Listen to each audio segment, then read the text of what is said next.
There was a population that was in foster care that on their 18th birthday, the door is opened and literally they were put out. We never stopped long enough to think, what's next for these kids? People started waking up going, what 18-year-old is ready to be put on their own with little, if any, support, resources, and that may have been raised in foster care their entire life, which really means probably 20 or 30 different homes, 10 different schools. So we were created to come beside them and to figure out what their needs are and what the barriers are and how can we help them. We believe that you are strong by design, and you were made in God's image to have a strong body, mind, and spirit. You're listening to the #1 Strength and Health Authority podcast in the world.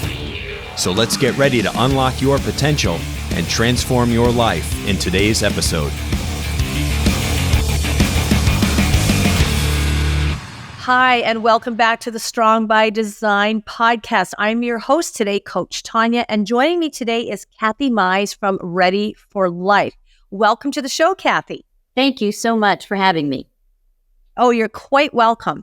Now, in case you haven't heard, Kathy, in case you haven't heard of Ready for Life, we're going to be talking about this amazing organization today. And it's something that I met Kathy probably 3 months, I'll say 2-3 months ago at a nonprofit / kind of business expo at the Tampa Club. And I was immediately attracted to their table and what they were talking about and what the organization does. And I knew I had to get one of them on the show. But before we jump into that, I want to tell you a little bit about Kathy. She is a St. Pete, Florida native. So always nice to meet a Florida native. There's not a whole lot of you. There's a lot more imports in Florida than there are natives.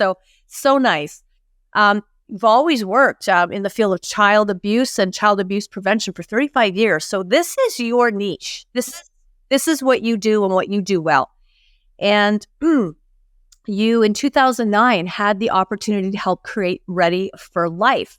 So before I say any more, again, welcome to the show. I can't wait to hear more about it. But for those of us who haven't heard of Ready for Life, please tell us what that is. Great. Thank you again so much. And as you said, in 2009, which is almost 15 years ago, in January, we turned 15 years old, which is hard to believe.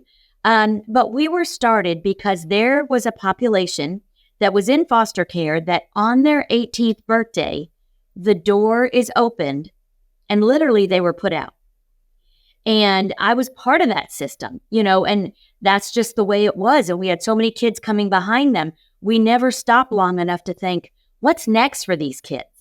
And finally, locally, Florida and across the country, people started waking up going, what 18-year-old is ready to be put on their own with little, if any, support, resources, and that may have been raised in foster care their entire life, which really means probably 20 or 30 different homes, 10 different schools.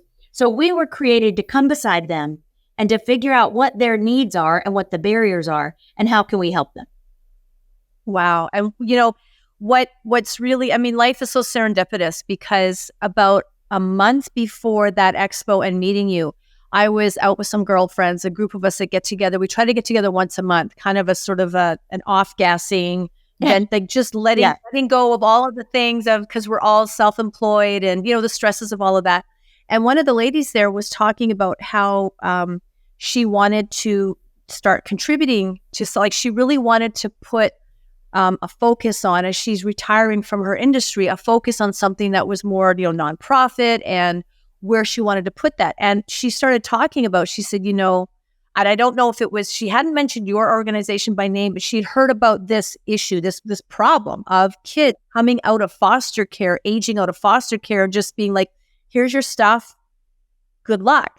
And she goes, that's just not acceptable. And so she was talking a lot about it. And I remember listening to her, sitting at her dining room table, listening to her talk and thinking, I never thought about that. I never thought about kids coming out of foster care, especially those, like you say, that have been raised throughout the majority of their life in foster care that probably have zero family. So there's who is their support? Right.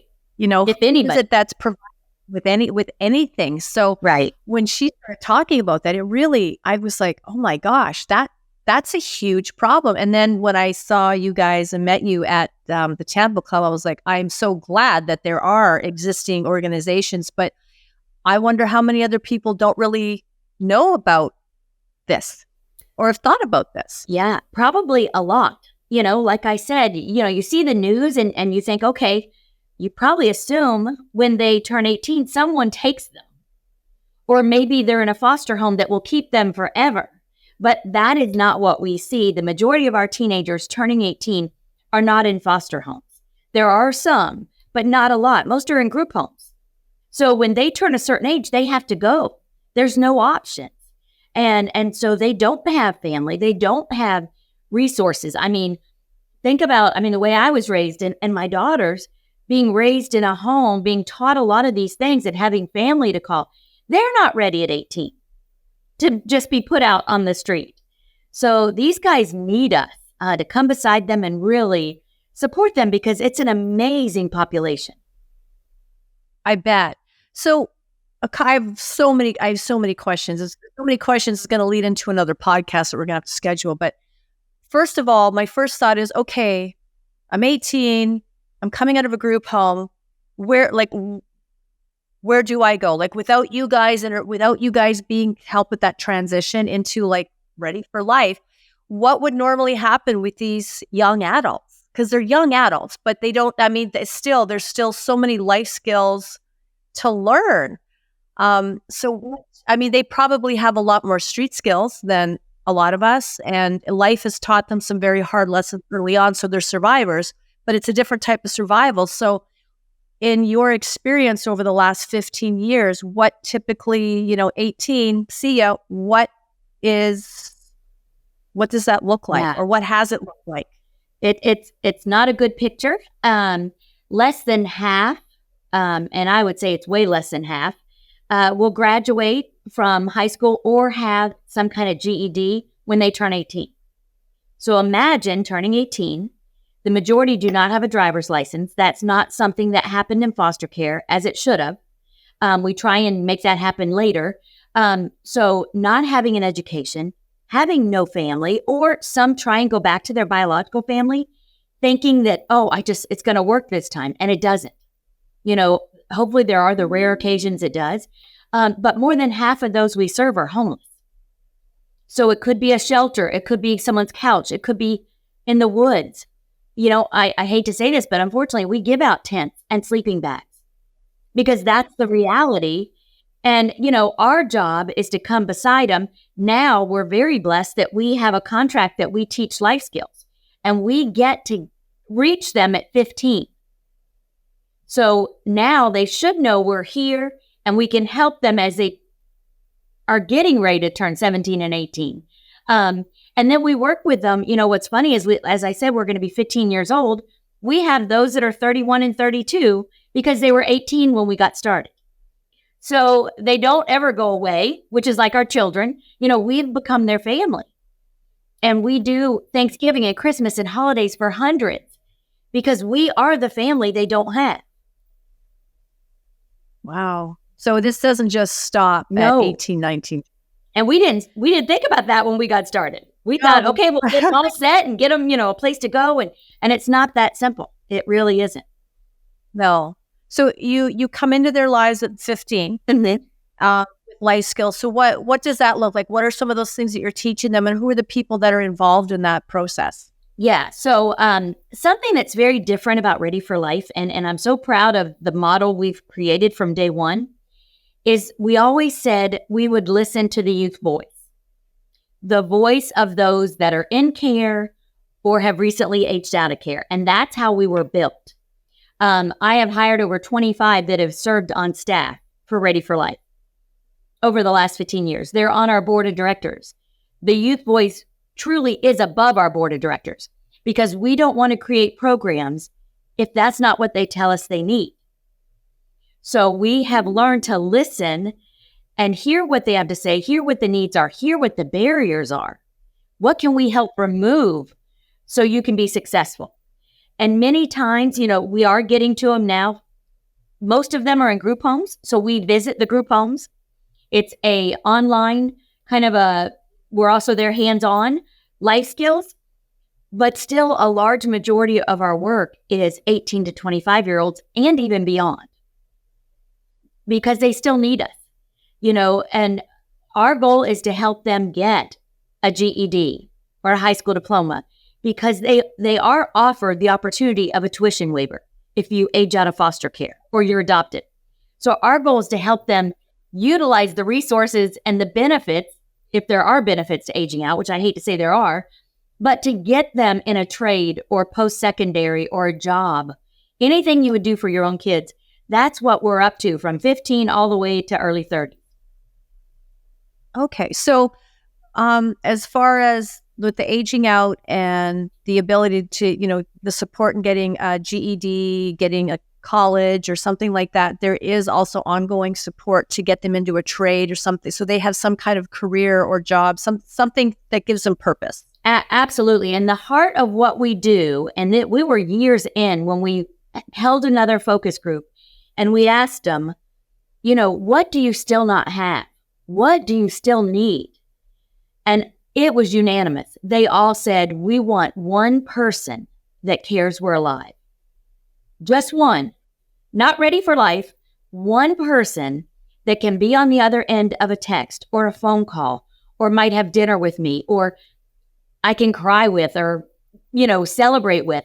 And so we built a mentor program. And so these mentors work with young adults. They're not working with minors. They're working with someone that's 18 plus, being their one person that cares they're alive, that's going to walk with them on this journey. And most times, typically it's a year and a half, but those relationships don't end. Most of our mentors stay engaged. And it's like they've created, an additional family. And those that have a mentor are far more successful in our programs than those that don't. So for those people listening that are going, I could do that, I would love to do that, how can they get involved in becoming a mentor for this program? Absolutely. We have 11 staff, so that's pretty small considering we serve hundreds. But we have over 140 volunteers. Everyone can find a place here, whether it is being a mentor, whether it's someone that says, I'm great at a certain subject, I would come in and tutor someone. We have a shower and a washer and dryer and an emergency food pantry to meet the basic needs of those that are homeless or just don't have stable housing, that we need help stocking the shelves or teaching them life skills. The list could go on and on. So it doesn't matter what your skill is or your passion, we can find a place for you at Ready for Life. And is that as simple as going to the website and reaching out, making contact through the website? Absolutely. It's readyforlifepinellas.org. And there is a place to click. You can subscribe to our newsletter, which is a great way to really hear our youth voice come out in stories, but also see events coming up, see ways you can get involved. You could also, our numbers on there, give us a call. But there is a link to click that you want to volunteer. And we will take it from there and get in touch with you, and we'll figure out what's a good fit. But we need volunteers to come beside us, and especially come beside these young adults that need all of us so much. Well, it goes back to that saying, it takes a village. Yes. Right?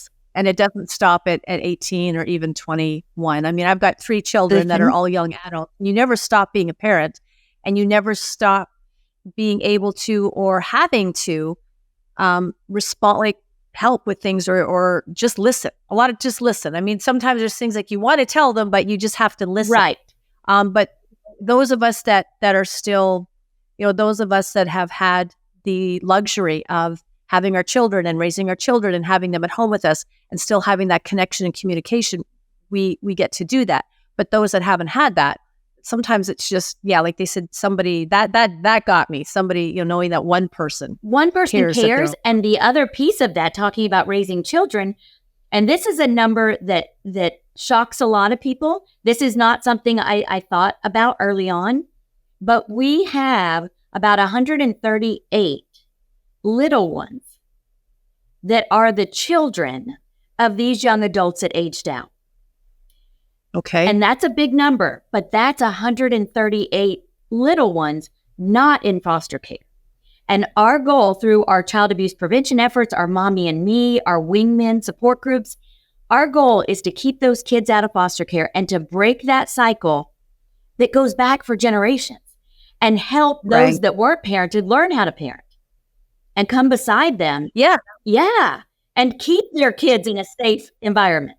Yes.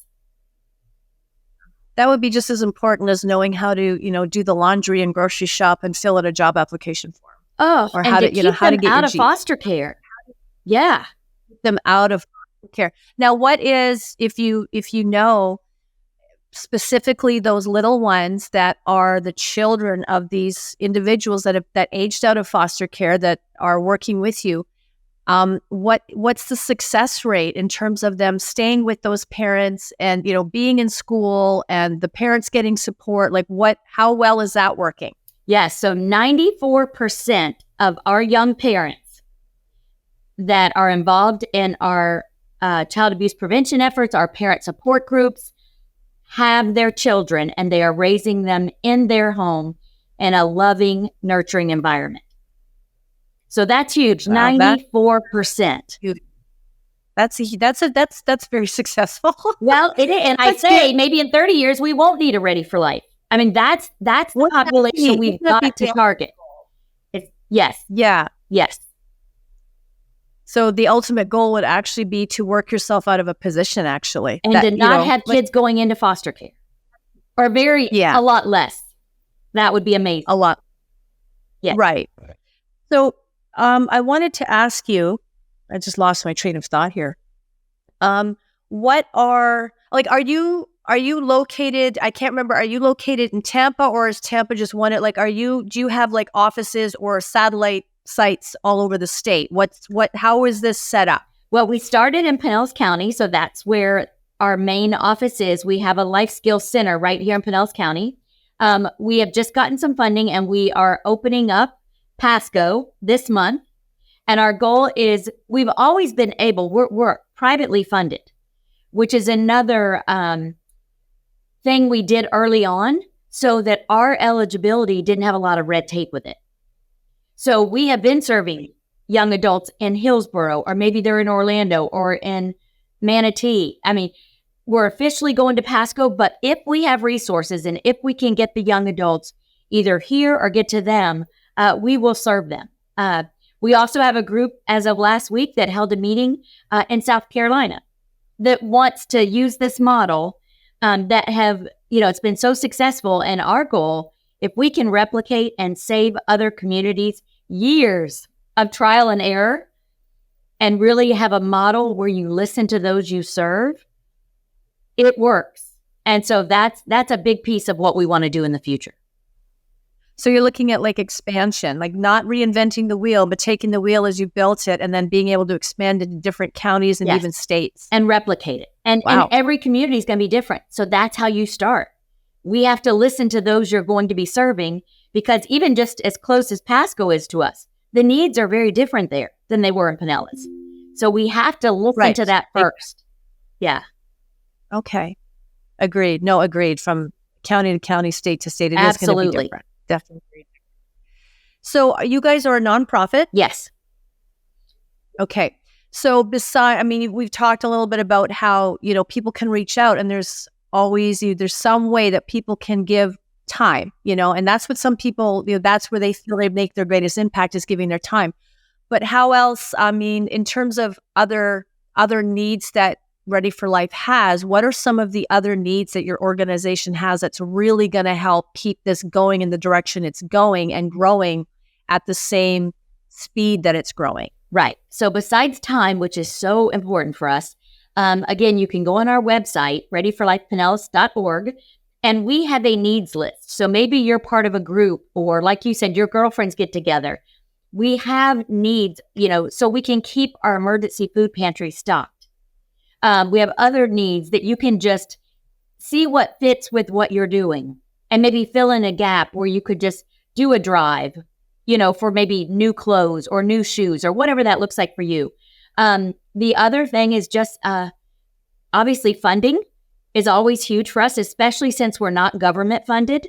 We rely on grants, foundations, individuals, corporations, civic groups, churches. I mean, the list goes on. So if you're part of a church or a civic group or a group that has programs, we would love to come and present. The more people that can hear about Ready for Life and spread this message like you're doing for us, the better. Because most people see what they see on the news and they don't know all the success stories of this population. Yeah. Do you think people are very aware? Are they becoming more aware? Where's that at, in your opinion? I think over the last few years, we definitely have made huge strides in some of our marketing efforts, social media. We were recently on Good Day Tampa Bay with Charlie Belcher. We have been honored at Lightning Games and through the Rays. So all of those things are helping. But again, if you don't know this is a problem or a community issue, you don't even think there could be an agency doing what we're doing. And I'm here to tell you that, the statistics are very dismal for those that age out of foster care. But I'm here to tell you that's not true. Absolutely not. I have seen so many get a college degree. A couple have gotten masters. We have 2 serving in the United States Army. I mean, my list could go on and on. They just need a cheerleader, someone that is going to be there, like we do for our own kids, and push them and say, you can do this. So there's so much we want to share with everyone. Without breaking any confidentiality or privacy, anything like that, can you share a story, one that really resonates with you for our listeners? I can. I could probably. I'm sure you have thousands, but is there one that I feel like I'm mom to several hundred. But speaking of mom, this is one story. There was a young man that was in foster care his whole life, did not know his family, aged out. We ended up hiring him to come work for us for a while. And he was very much into politics and just very respectful, young man. And one day he said, I think I want to get into politics. I think I might want to be the president of the United States. I said, well, that's a lofty goal. Next thing I knew, he went and met with a recruiter and he joined the United States Army. And it wasn't 4 or 5 weeks later, I got a letter in the mail from the United States Army addressed to the mother of this young man. He had listed me because he has none. And I can tell you so many more stories of just giving someone their first birthday cake. We just celebrated Thanksgiving with over 200 with a full feast.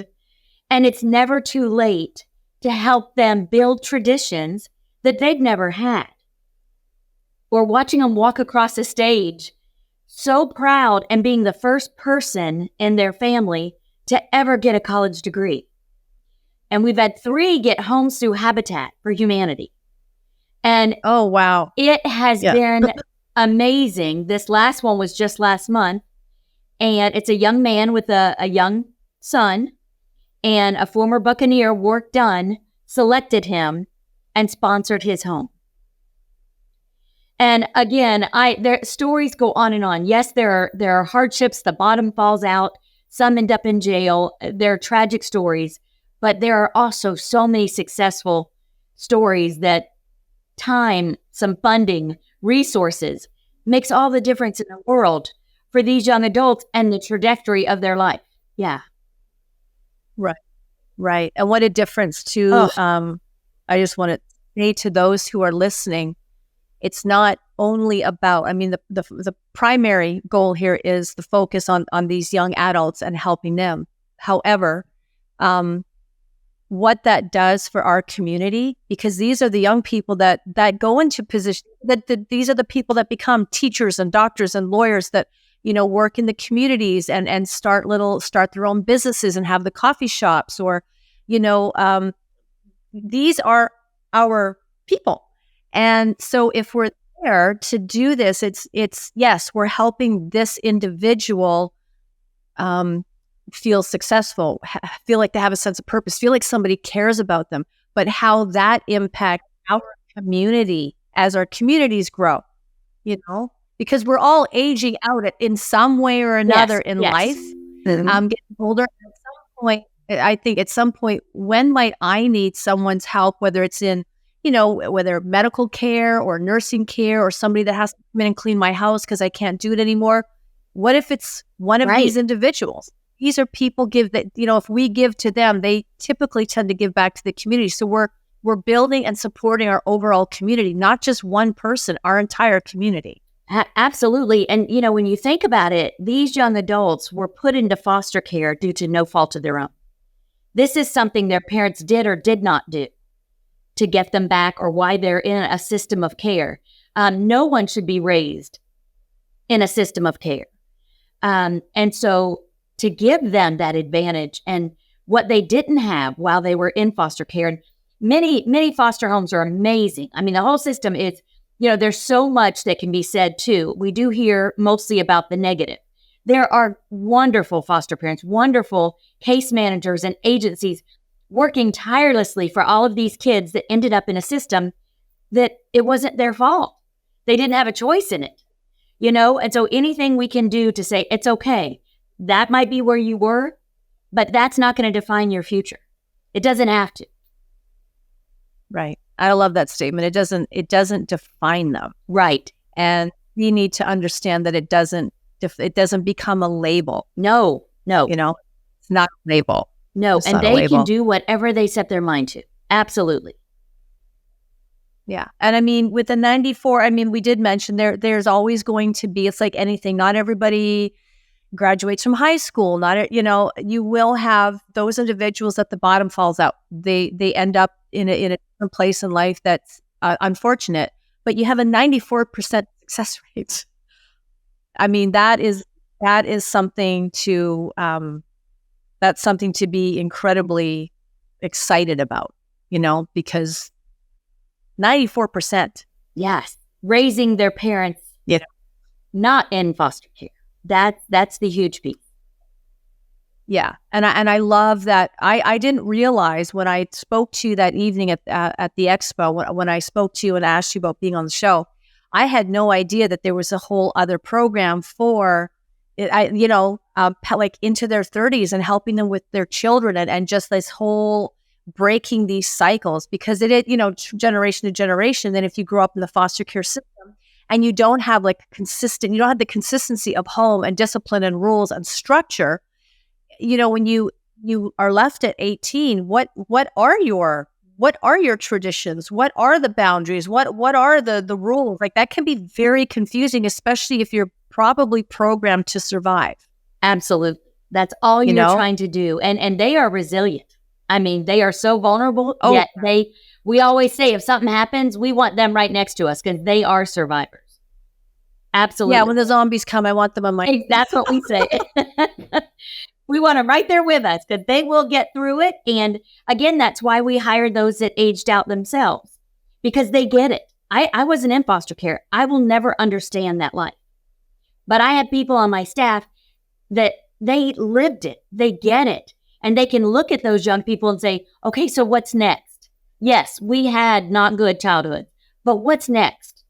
And how can we help you get there? Right. Yeah.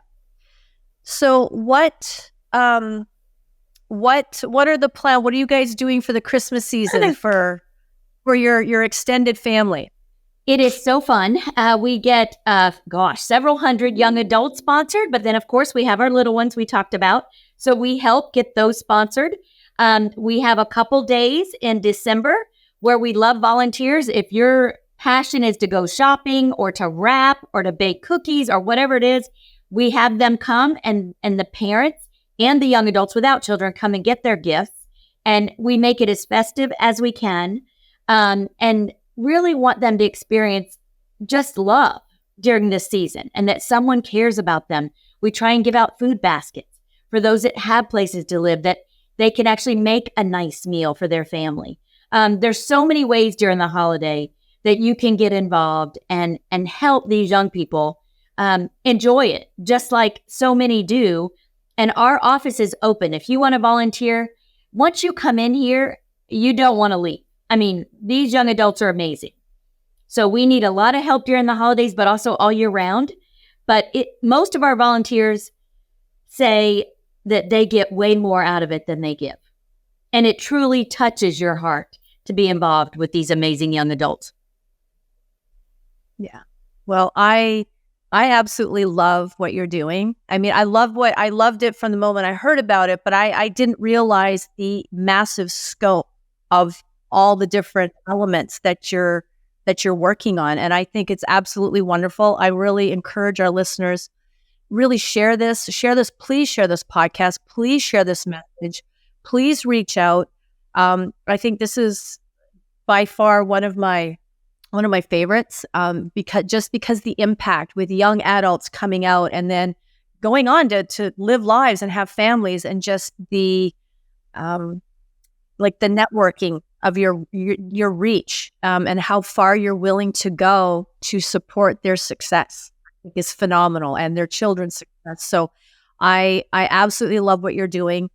Can you just tell us one more time, or we'll include it in the show notes for those of you that may be driving and listening to this. You can always go back and check the show notes. But Kathy, if you would tell us one more time where people can find you, because they might not be able to write it down right now. But just let's keep planting that seed, where all the places they can find you, find out more, reach out to you, and give back. Yes, our website is readyforlifepinellas.org. We're also on Facebook and other social media outlets. Our skill center is located right in Largo. We love to give tours. We love to bring people in to see firsthand what's going on here. But just if you go to Ready for Life or Ready for Life Pinellas, you will find us. Give us a call, shoot us an email, subscribe to our newsletter, and that'll really let you know what's going on, and how you can get involved if that's what you're looking to do. Love it. Kathy, thank you so much for I know this is every time's a busy time, but I know super, super busy right now. So I really appreciate you taking the time to sit down with me and have this conversation. I'd love to have you back on the show and talk more about what's happening, especially as you're growing and expanding. I think this is absolutely wonderful. But thank you so much. And thank you for tuning in and listening to the show. Again, please share it with family and friends, and reach out. Reach out. It's all up to us to support our young adults so that our future is really great. You know, this is our community. This is our community of young adults coming in that will be doing things. So we need to support that and support them. And it's just a wonderful way to support the community. I'm Coach Tonya with Kathy Mize from Ready for Life. Thank you again for joining us, and we will talk soon. Take care, everybody. Thank you so much for listening to the Strong by Design podcast. If you found value in today's episode, please subscribe so that more people can find out about our show. Plus, you don't want to miss any future episodes with the amazing guests and topics we have lined up for you.